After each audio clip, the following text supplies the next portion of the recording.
अस्सलाम वालेकुम ख़वातीन व हज़रात, मैं असमतुल्लाह कैसरानी बलोच और आप देख रहे हैं अखबार.pk। हमारे प्रोग्राम मेहमान ख़ास में आज हम दोस्त अदनान साहब मौजूद हैं, जो कि एक एक्टर हैं, होस्ट हैं और आजकल हैंकी पैंकी की धांसू होस्टिंग करते हुए नजर आते हैं। तो फर्स्ट ऑफ ऑल सर, आपका बहुत बहुत शुक्रिया, आपने अपने कीमती टाइम हमें दिया। मैं आपका तहे दिल से मशकूर हूँ। अच्छा, मुझे ये बताएं अदनान साहब के आप हैंकी पैंकी का आपको कैसे आइडिया आया? सबसे पहले तो आपने माशाल्लाह बहुत अच्छा तारुफ किया और उसके लिए बहुत बहुत बहुत शुक्रिया। और हैंकी पैंकी का जो आइडिया वो काफी अरसे से मेरे माइंड में चल रहा था, और चूंकि मैं शोबिस से रिलेटेड हूँ और उसमें फिर एक्टिंग और इस टाइप की चीजें ही कर रहा हूँ। ठीक है। बेसिकली एंटरटेनमेंट सेक्टर जो है वही मेरा एरिया है और मेरी सारी जो मेरा फॉर्म है, मैं कॉमेडी और इस टाइप की चीजें करता हूँ। तो मेरा कुछ समथिंग लाइक डिफरेंट करने का माइंड था। ठीक है। तो हैंकी पैंकी भी एक तस्वीर ख्याल था जिसको मैं अपनी शक्ल में लेके आया। अच्छा, मुझे ये बताएं, हैंकी पैंकी में आप हमें नजर आते हैं 2 टके के सवाल करते हो। यार, ये 2 टके का आपको कैसे आइडिया आया? और क्योंकि वहां पे हमने देखा है कि आपके जो गेस्ट होते हैं वो बड़े सोफिस्टिकेटेड होते हैं, जब आप उनसे सवाल करते हैं 2 टके के सवाल, कहते हैं कि सेशन हमारा स्टार्ट होना 2 टके के सवाल वाला, तो वो कंफ्यूज ही हो जाते हैं कि क्या होने वाला है हमारे साथ।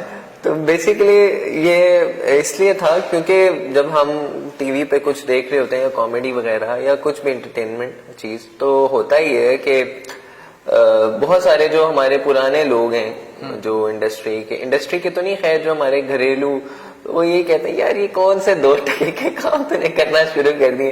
तो बेसिकली मैं उससे इंस्पायर होके मैंने ये जो है स्टार्ट किया। 2 टके के सवाल करते हुए किससे महजूज हुए? मतलब कि आपने जिससे किसी ऐसे गेस्ट का नाम बताएं जिससे आपने 2 टके के सवाल किए हो, या वो कंफ्यूज हो गया हो या वो खुश हो गया हो? सभी हो जाते हैं, सभी कंफ्यूज हो जाते हैं। ठीक है।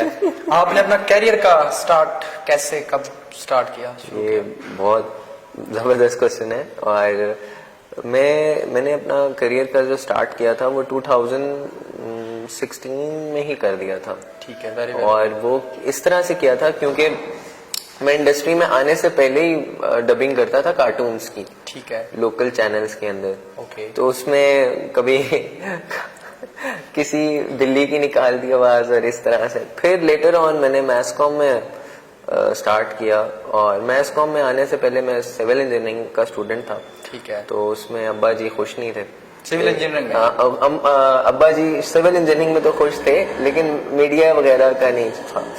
तो एक दिन मैं बैठा हुआ, तो वहां पे किसी ने मुझे बोल दिया ये दिल नहीं समंदर है, इसमें वाते लगा। वाह वाह, बड़ी बात उसने की। तो बस उसको ही देखते हुए एक आर्टिस्टिक माइंड था, तो मैंने मीडिया के अंदर आ गया। आपके बारे में सुना है कि आप एक्टिंग भी करते रहे हैं, स्टेज शोज भी करते रहे हैं। एक्टिंग में कदम रखने के दौरान कौन सी मुश्किलात का सामना करना पड़ा? दुखती रग पे हाथ रख दिया कल। बहुत सारी चीजें थी, फाइनेंशियल प्रॉब्लम्स थी, फिर कोई सपोर्ट नहीं थी। ठीक है। और एक वाकया है, वो ये है कि जब मैं अपनी लाइफ के अंदर था स्ट्रगलिंग स्टेज में, तो मुझे फुटपाथ पर भी सोना पड़ा था। तो यहाँ से मेरा करियर स्टार्ट हुआ। फिर देखते देखते थिएटर प्रोजेक्ट्स करते कराते अब यहाँ तक पहुंचे। कौन सा आपने थिएटर शो किया जिसमें आपको लगा हो कि अब बस अंडे टमाटर जूते पड़ने वाले हैं? यार वैसे इनिशियल स्टेज पे तो वैसे डरा था, ऐसे लगता था सब पे ही जो है ना थिएटर पे टमाटर और अंडे पड़ेंगे, लेकिन अल्लाह ने इस तरह की नौबत नहीं आने दी। हाँ, एक आधी दफा में हुआ था कि हम कहीं बाहर परफॉर्मेंस देने गए हुए थे, एक दिन के नोटिस पे थिएटर था और समझ नहीं आ रही थी क्या करें। प्रिपरेशन नहीं थी आप? प्रिपरेशन बिल्कुल भी नहीं थी। और ठीक है। फिर जनाब अंडे ये वो चीजें हुई हैं, पड़ी हैं आपको। अमूमी तौर पे देखा जाता है थिएटर शोज में जब तैयारी ना हो ना, तो ये इन चीजों का सामना करना पड़ जाता है। हाँ, होता है, बिल्कुल होता है थिएटर पे। लेकिन अब इस तरह का फिर ऑलमोस्ट काफी सारे थिएटर किए हैं, गिनना भी मुश्किल है। लगभग कितने कर चुके हैं थिएटर शोज? 40 प्लस कर चुके हैं। 50 के आसपास। ठीक है। शोबिस इंडस्ट्री में कैसे लोग आप मिले आपको? कैसे लोगों से सामना पड़ा? कुछ अच्छे भी होते हैं, बुरे भी होते हैं। शोबिस इंडस्ट्री में भी होते हैं। शोबिज इंडस्ट्री में बहुत सारे अच्छे लोग मिले, बहुत सारे लेग पुलिंग वाले भी मिले, तो जिन्होंने सपोर्ट किया तो उनकी बदौलत मैं यहाँ हूँ, और जिन्होंने नहीं सपोर्ट किया तो मैं ये भी समझता हूँ कि उनकी बदौलत भी मैं यहाँ हूँ। लेकिन शोबिज एक बहुत प्यारी इंडस्ट्री है, बहुत ज्यादा, जहाँ तक मैं जानता हूँ तो बहुत खूबसूरत इंडस्ट्री है। कौन से एक्टर के साथ आपको काम करने का मौका मिला? हाँ, ये बड़ा, कोई नाम ही चंद गिनवा दें। चंद नाम, लास्ट टाइम एक शो किया था, पॉपुलर न्यूज पे था वो, और वो कॉमेडी स्टॉप, तो वहाँ पर बहुत सारे इंडस्ट्री के लोगों के साथ काम करने का मौका मिला।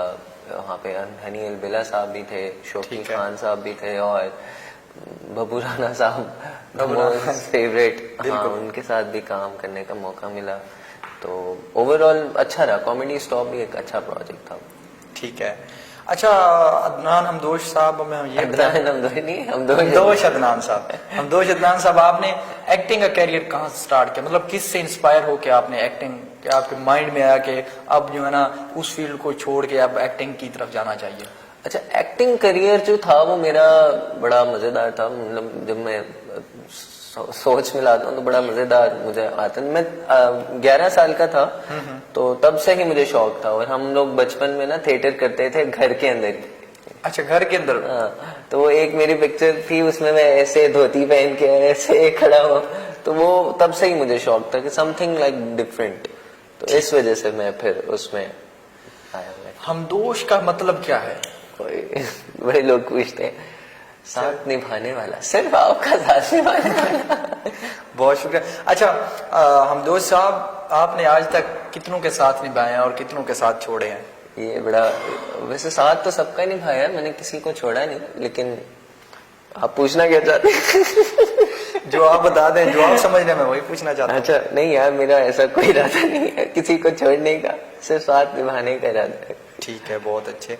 अच्छा, हमदोश नाम मम्मा ने रखा था या पापा ने या कोई रिश्तेदारों ने? अम्मा ने रखा था नाम हमदोश, अम्मा ने नाम रखा था ये वाला। ठीक है, हमदोश अदनान आपकी वालदा ने आपका नाम रखा था। अच्छा हमदोश साहब, आप कोई आजकल की जो जनरेशन, हम भी आजकल की जनरेशन में ही शुमार होते हैं। मैं भी।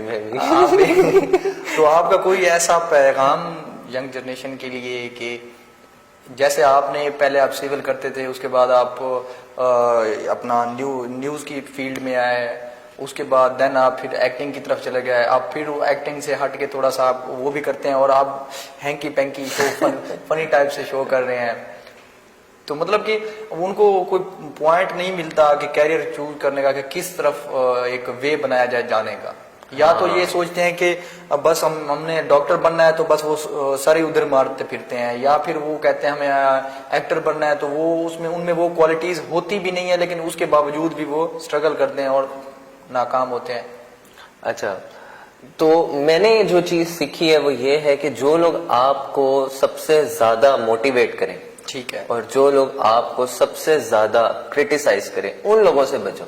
यानी जो मोटिवेशन है वो भी एक वक्त आता है कि यार मतलब एहसास कमतरी का शिकार कर रही होती है, और क्रिटिसाइज भी एक वक्त आता है एहसास कमतरी का। मोटिवेशनल स्पीकर वो हमें चीजें तो बताते हैं लेकिन उनकी एग्जीक्यूशन ऐसी नहीं होती, बिल्कुल ऐसे ही एग्जीक्यूशन नहीं कर पाते। और जो क्रिटिसाइजर वो वैसे ही हमें अंडर प्रेशर लेके जा रहा होता है। तो इस फेज से जब मैं निकला हूँ तो फिर सब कुछ ओके था। हैंकी पैंकी के बाद कोई शो करने का इरादा है कोई इस टाइप का, या फिर इससे उकता चुके हैं? या नहीं, उकताया तो नहीं हूँ, it's cool, it's amazing. Hanky panky show में ही मैंने 2-3 ऐड डायरेक्ट किए थे, ठीक है, और उसमें अपीयरेंसेस भी दी थी, कमर्शियल्स थे, बहुत अच्छे। तो अभी तो इरादा नहीं, लेकिन हाँ इंशाल्लाह बड़ी और भी जगहों पे काम करना। अभी मैं भी यंग हूँ यार। नहीं, वो नजर आ रहा है, आप टेंशन न लें जी। तो नाजरीन, ये हमारे मेहमान खास हमदोश अदनान साहब थे। तो इंशाल्लाह नेक्स्ट एक अच्छे मेहमान खास के साथ मुलाकात होती है, तब तक अल्लाह।